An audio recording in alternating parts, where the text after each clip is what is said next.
Olá! Nesta aula, vamos aprofundar mais um pouco o conhecimento sobre a figura do psicopedagogo na instituição escolar. Hoje nós vamos pensar um pouquinho o que é preciso para atuar na instituição. Então, o que o psicopedagogo precisa para poder estar trabalhando lá na instituição escolar? Para que ele possa atuar na instituição, ele precisa ser contratado ou assessor. Olha só, será que existe diferença de um psicopedagogo contratado e um psicopedagogo assessor? Então, vamos pensar um pouquinho em cada um deles para vocês entenderem qual é esta diferença. A teoria que eu vou falar aqui está apresentada e fundamentada em Henrique Pichon e Jorge Visca. Vocês vão ouvir muito falar neles. Então, o nosso psicopedagogo contratado, ele passa a fazer parte da instituição, ou seja, ele ocupa um lugar no grupo. Ele está ali para ajudar a administrar conflitos, organizar projetos, identificar sintomas, criar estratégias, observar, encaminhar. Enfim, é esse psicopedagogo contratado que auxilia a equipe pedagógica, os pais, os alunos, os funcionários. É importante vocês saberem que quando o psicopedagogo é contratado, ele não pode fazer avaliações diagnósticas. Ele apenas realiza sondagens de cunho pedagógico mesmo. Eu vou explicar para vocês por quê. Ele não pode clinicar na escola. Pensem bem, o psicopedagogo ele é contratado por uma instituição e ele faz uma avaliação diagnóstica e diz que está tudo incorreto dentro daquela instituição. Na certa, ele será despedido, não é mesmo? Agora, quando o psicopedagogo é assessor, o trabalho modifica. Ele não faz parte deste grupo. Ele é chamado para fazer o diagnóstico da instituição. Ele vai diagnosticar, ele vai intervir e ele pode sim supervisionar. Pensem comigo um exemplo de um psicopedagogo assessor.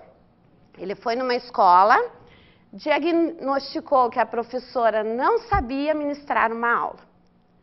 Já tinham visto isso na escola, só que eles chamam o psicopedagogo para que ele fale.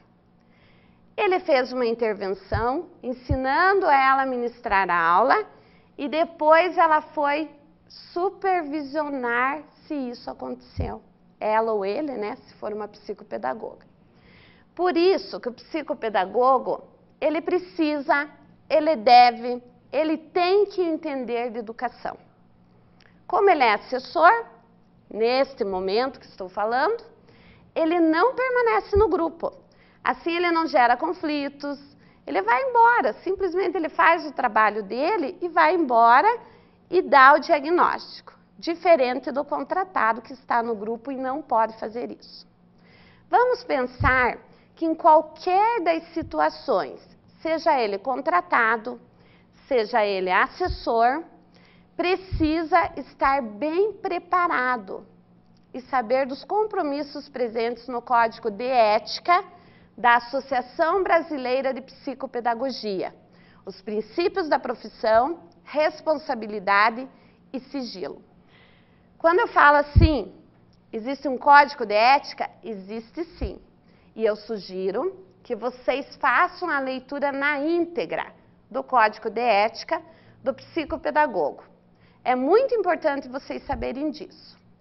Então, este profissional, ele precisa ser, em primeiro lugar, não esqueçam disso, não é qualquer pessoa que vai atuar como psicopedagogo. Ele precisa ter o 3º grau, a pós-graduação em psicopedagogia, reconhecida oficialmente, e ele poderá atuar ou não na área clínica ou institucional, depende da formação, depende da pós que ele fez. Mas sempre ele vai buscar remediar, solucionar ou prevenir problemas. Esse profissional tem que estar sempre atualizado, tem que ter um bom relacionamento com outras áreas. Então, ele precisa muito da colaboração, trabalhar sempre nos limites que lhes são reservados, reconhecer que muitos casos que às vezes vai atender pertencem a outro profissional. É preciso buscar o diálogo com as outras áreas. As avaliações, os diagnósticos, pareceres precisam ser bem escritos.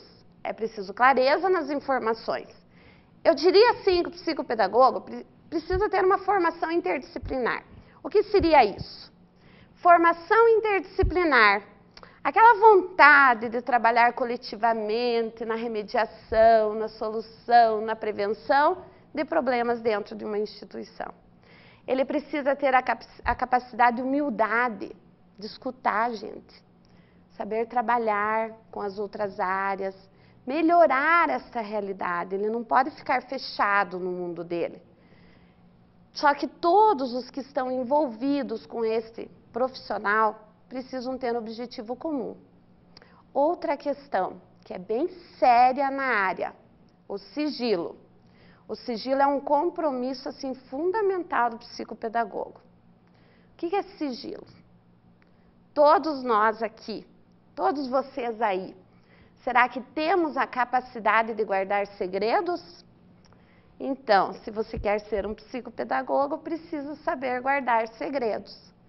Guardar fatos, que tenha conhecimento e, por outro lado, você tem que ter formação teórica e capacidade de informar os outros profissionais de fatos importantes sem dar a conotação de quebra de sigilo.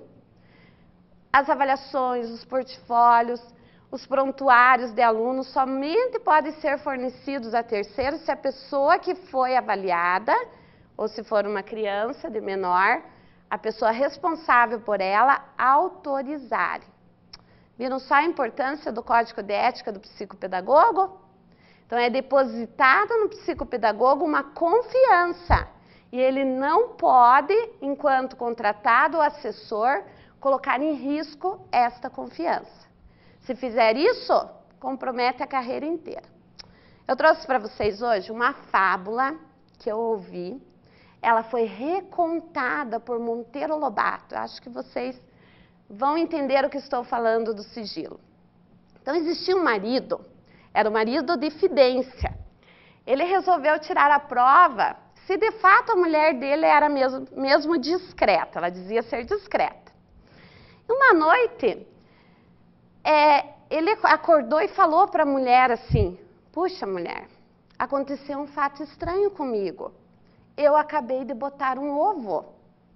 Nossa, a mulher ficou muito assustada, arregalou os olhos, disse: mas um ovo? Pois é, ele ainda está quentinho. Mas, por favor, mulher, segure a língua, não conte para ninguém, porque se o povo souber, vão acabar me colocando apelido, com certeza. E a mulher jurou ao marido: segredo total. Mas enquanto era noite, ela não tinha mesmo com quem tagarelar, então foi segredo. Mas no dia seguinte, correu na comadre Teresa. Comadre Teresa, você é capaz de guardar um segredo inviolável?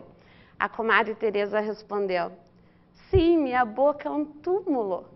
Pois é, meu marido esta noite botou 2 ovos, mas por favor, prometa que não vai contar a ninguém. Teresa cruzou os dedos e mal a comadre saiu, correu contar para a tia Felizarda. Contou que o homem tinha botado 3 ovos. Felizarda foi e contou para a prima Joaquina que ele havia botado 4 ovos.